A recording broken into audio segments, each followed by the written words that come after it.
یاد رکھیے منافق سے ہمدردی دشمن کی تلوار سے زیادہ خطرناک ہے۔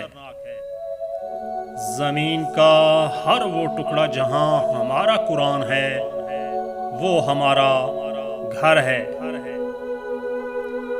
اپنوں کی طرف سے دھوکہ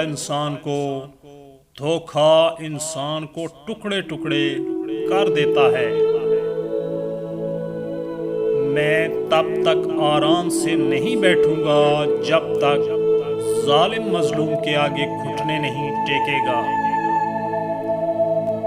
یاد رکھیے جنگ کے میدان میں تمہارا واحد انحصار تمہاری تلوار ہے۔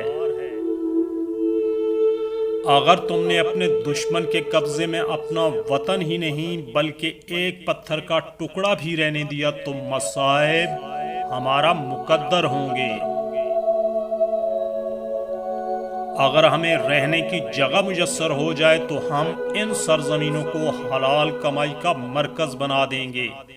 پھر ہمارے پاس دنیا کے بہترین کاریگر، تاجر اور شاعر ہوں گے۔ بھائی، اللہ ہم سے مخاطب ہوتا ہے، اس نے ہمارے لیے قرآن پاک نازل کیا۔ اب اگر میں اسے نہیں پڑھتا تو کیا یہ ناشکری نہیں ہوگی؟ ہماری ڈھال ایمان ہے، ہماری تلوار انصاف ہے اور ہمارا ہدف پوری دنیا ہے اللہ کی توفیق سے۔ اگر آپ کا دل پاک ہے تو یہ دنیا کی کسی بھی برائی سے متاثر نہیں ہو سکتا۔ آرزو یہی ہے کہ تمہارے ساتھ دیکھوں دنیا کی نعمتیں، جنت کی رحمتیں۔ منزل سب کی اللہ ہے، محبت، غم، آزمائش یہ تو سفر کا حصہ ہے۔ اگر زندگی کا اختتام موت ہے تو پھر شہادت اس کا بہترین انتخاب ہے۔ اگر آپ مٹی کو پانی دیتے ہیں تو گارا بن جاتا ہے، اور اگر خون دیتے ہیں تو وطن بن جاتا ہے۔ جتنا بڑا مقصد ہو سوچ بھی اتنی بڑی رکھنی چاہیے۔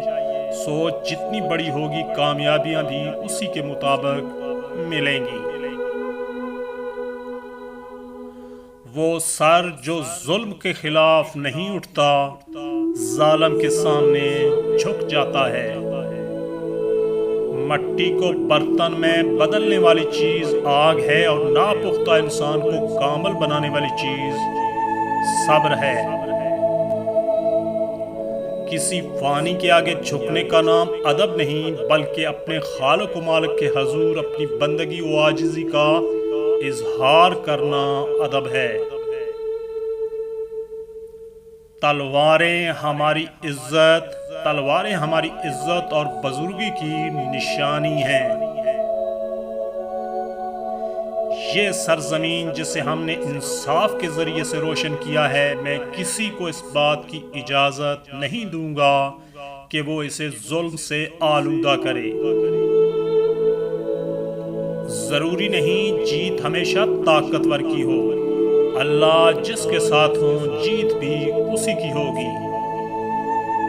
دوستو، ویڈیو اچھی لگے تو ویڈیو کو لائک اور شیئر ضرور کیجیے گا۔ مزید اچھی ویڈیوز کے لیے چینل کو سبسکرائب کرنا مت بھولیے گا۔ ویڈیو دیکھنے کا بہت بہت شکریہ۔